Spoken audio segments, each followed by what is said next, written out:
Hello दोस्तों, भाई ये है हमारे साथ में हीरो करिश्मा XMR।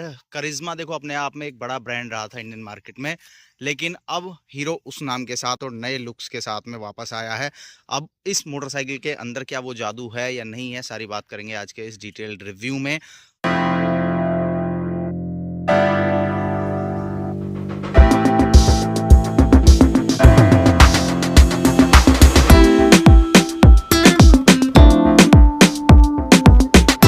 शुरू करते हैं लुक एंड डिज़ाइन के साथ में। अब डिज़ाइन जो है वो एक ऐसा पार्ट है जो पर्सन टू पर्सन डिपेंड करता है। हो सकता है आपको करिश्मा XMR की लुक्स बहुत ज़्यादा पसंद आए, या फिर ऐसा हो सकता है इस सेगमेंट की कोई और मोटरसाइकिल आपको लुक एंड डिज़ाइन के अंदर ज़्यादा पसंद आए।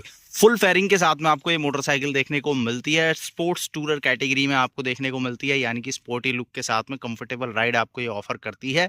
अब यहाँ पर लुक एंड डिज़ाइन जो है वो काफ़ी ज़्यादा शार्प आपको नज़र आएगा। काफ़ी अच्छे शार्प एजेस का कंपनी ने इस्तेमाल किया है। साथ ही जो फीचर्स हैं जैसे कि लाइटिंग सेटअप वगैरह है, उस पर भी काफ़ी अच्छा काम किया गया है। कंप्लीट LED लाइटिंग सेटअप आपको यहाँ पर देखने को मिलता है।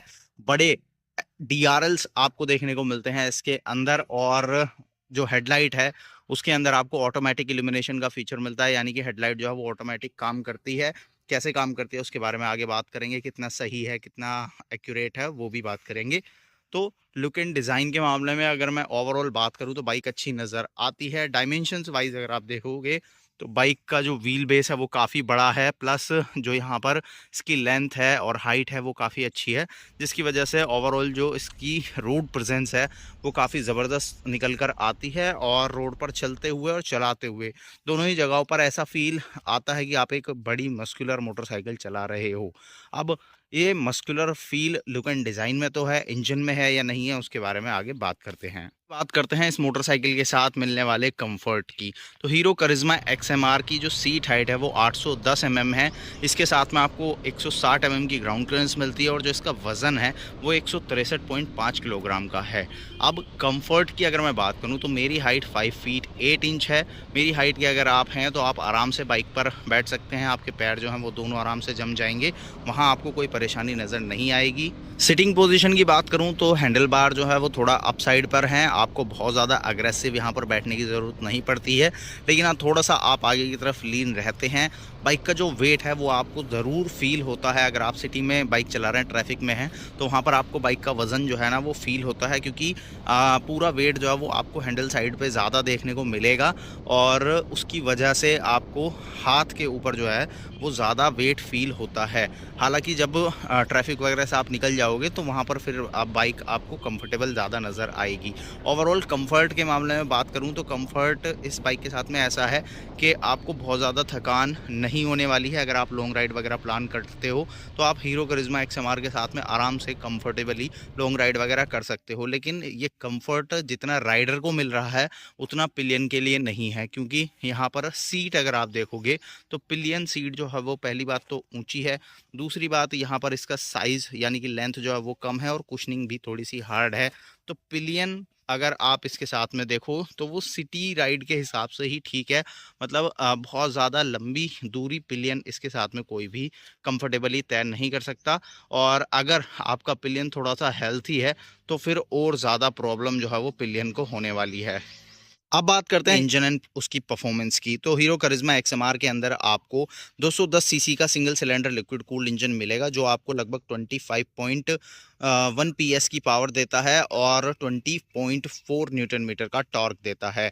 210 सीसी कैटेगरी अगर आप देखो तो उस हिसाब से यहाँ पर आपको ऑन पेपर इसकी परफॉर्मेंस जो है वो काफ़ी अच्छी नज़र आएगी। इस मोटरसाइकिल को हमने यामाहा R15 के साथ साइड बाय साइड कंपेयर भी किया है, वो कंपैरिजन भी आप देख सकते हो। हालांकि दोनों का इंजन कैटेगरी जो है वो काफ़ी अलग है, लेकिन प्राइस सेगमेंट एक आता है, और काफ़ी लोगों का कन्फ्यूज़न है हीरो करिश्मा XMR और यामाहा R15 को लेके।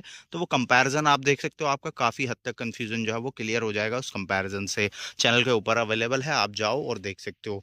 अब इसकी परफॉर्मेंस की अगर मैं बात करूँ तो ऑन पेपर ये काफ़ी ज़्यादा आपको अच्छी नज़र आएगी, और जब आप बाइक चलाते हो तो ये परफॉर्मेंस आपको मिलती भी है। लेकिन ये परफॉर्मेंस ज़्यादातर आपको फील होगी हाई स्पीड में, क्योंकि यहाँ पर जो ओवरऑल परफॉर्मेंस है वो आपको टॉप एंड के अंदर ज़्यादा बेहतर नज़र आती है। जब आप 5-6 हज़ार RPM क्रॉस करते हो, वहाँ आपको एक फ़ील आता है कि आप एक ज़बरदस्त पावरफुल मोटरसाइकिल चला रहे हो।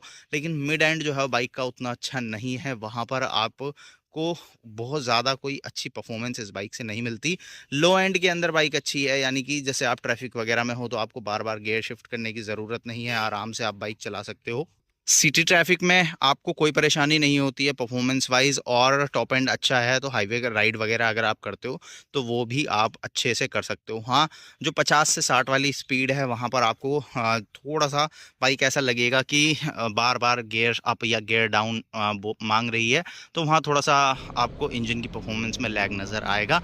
लेकिन जिस हिसाब से बाइक बनाई गई है उस हिसाब से अगर आप देखोगे तो लॉन्ग टूरिंग के हिसाब से बाइक बनाई गई है, स्पोर्ट्स टूरर है, जिससे कि आप लॉन्ग राइड वगैरह आराम से कर सको। तो वहाँ पर टॉप एंड जो है वो बेहतर होना चाहिए, वो आपको इसमें मिलता है। इवन जो इसकी टॉप स्पीड है वो भी आपको काफ़ी अच्छी मिलती है। आप आराम से इस मोटरसाइकिल को 140 टू 150 किलोमीटर पर आवर तक लेकर जा सकते हो। मैंने बहुत टाइम पहले जब ये बाइक लॉन्च हुई थी उस समय इसका स्पीड टेस्ट भी किया था, अराउंड 147 किलोमीटर पर आवर की टॉप स्पीड मैंने अचीव की थी। वो वीडियो भी आपको चैनल के ऊपर देखने को मिल जाएगा, तो आप उसको देख सकते हो। तो ओवरऑल परफॉर्मेंस वाइज बाइक जो है वो मुझे काफ़ी अच्छी नज़र आई। अब ब्रेकिंग वगैरह की बात करें तो बाइक में आपको पेडल डिस्क देखने को मिलते हैं, डुअल चैनल एबीएस मिलता है, ब्रेकिंग आपको अच्छी मिल जाती है। स्पेशली जो फ्रंट ब्रेक्स हैं वो काफ़ी अच्छा काम करते हैं, और रियर ब्रेक्स आपको एवरेज नज़र आएंगे, जो कि नॉर्मली इस तरह की बाइक्स में होते भी हैं। जिसका मेन रीज़न ये है कि बाइक का जो वेट है वो पूरा आगे की तरफ होता है, और जो ये परफॉर्मेंस मोटरसाइकिल होती हैं इनको कंट्रोल करने के लिए फ्रंट ब्रेक्स जो हैं वो थोड़ा सा हैवी होने चाहिए, तो वो चीज़ आपको एक्सएमआर में मिलती है। फ्रंट ब्रेक आपको काफ़ी अच्छे मिलते हैं, रियर ब्रेक आपको थोड़े से बेसिक देखने को मिलेंगे। इसके अलावा सस्पेंशन सेटअप की बात करें तो यहाँ पर कुछ कमियां हैं, जैसे कि फ्रंट में आपको यूएसडी सस्पेंशन नहीं मिलता। अब टेलीस्कोपिक आपको फ्रंट में मिलता है, ये काम अपना काफ़ी अच्छे से करता है, और ये साइज़ वाइज भी अगर आप देखोगे तो 37 mm का है। ज़्यादातर मोटरसाइकिल्स में 37 mm के ही यूएसडी आपको मिलते हैं। लेकिन हाँ, जब आप कंपटीशन की बात करते हो तो उस लिहाज से यहाँ पर यूएसडी सस्पेंशन जो है वो होना चाहिए था। बाकी सस्पेंशन काम अपना अच्छे से करता है, उसके अंदर कोई कमी नहीं है। रियर में आपको मोनोशॉक सस्पेंशन मिलता है, वो भी अपना काम अच्छे से करता है, थोड़ा सा स्टीफर साइड पे है। नॉर्मली जो इस सेगमेंट की मोटरसाइकिल्स हैं उनमें होता भी है, क्योंकि ग्राउंड क्लियरेंस भी कम होती है, 160 mm है। तो अगर सस्पेंशन ज़्यादा स्मूथ होगा तो फिर बाइक में परेशानी होगी, और वो परेशानी जो कि अभी आपको नहीं होती है, जैसे कि नीचे टच वगैरह जो है बाइक कहीं नहीं होती, आराम से ख़राब रास्तों में भी आप निकाल सकते हो। तो अगर सस्पेंशन को ज़्यादा स्मूथ कर दिया जाएगा तो वहाँ पर फिर ये प्रॉब्लम आपके लिए देखने को मिलेगी। बाकी देखो, फीचर्स वगैरह की बात करूं तो फीचर्स आपको अच्छे देखने को मिलते हैं। कुछ एक फीचर्स के साथ में कुछ एक कमियां मुझे लगी, तो वो मैं आपको बता देता हूं। जैसे कि अगर आप मिरर्स देखते हो तो ये फेयरिंग के ऊपर आपको देखने को मिलेंगे, लेकिन यहाँ पर आप पूरी तरह से इनको क्लोज नहीं कर सकते हो। तो ये कमी मुझे नज़र आई, क्योंकि बहुत ज़्यादा ट्रैफिक वगैरह में अगर आप हो या पार्किंग वगैरह में जब आप बाइक को खड़ा कर रहे हो तो आप यहाँ से इनको क्लोज नहीं कर सकते, सिर्फ आप इनको यहाँ से ऐसे घुमा सकते हो।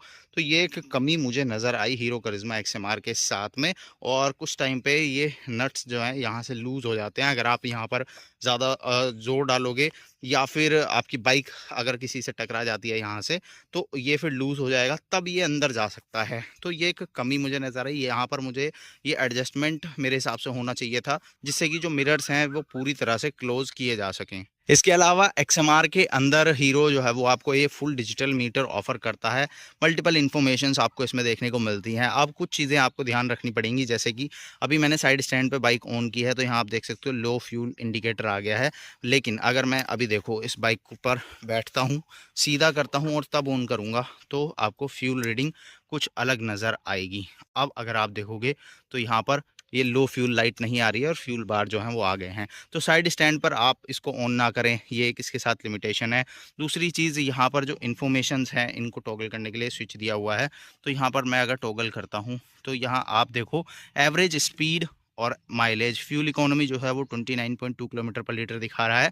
अब ये जो है ना बहुत ज़्यादा जल्दी अपडेट ही नहीं होता है। बहुत ज़्यादा मैंने बाइक चला ली है, अगर आप देखोगे तो फुल फ्यूल से और लो फ्यूल तक मैं लेकर आ गया, और मैंने इसको स्लो स्पीड में भी चेक किया, हाई स्पीड में भी चेक किया, ना ये कम होता है ना ज़्यादा होता है, मतलब एक लिमिट पे आके और उतना ही दिखाता रहता है। इसके अलावा यहाँ पे ना एवरेज फ्यूल और रेंज भी आपको दिखती है, लेकिन जब आप बाइक चलाओगे वो तभी आपको नज़र आएगा। तो ये एक मुझे सबसे बड़ी कमी नज़र आई।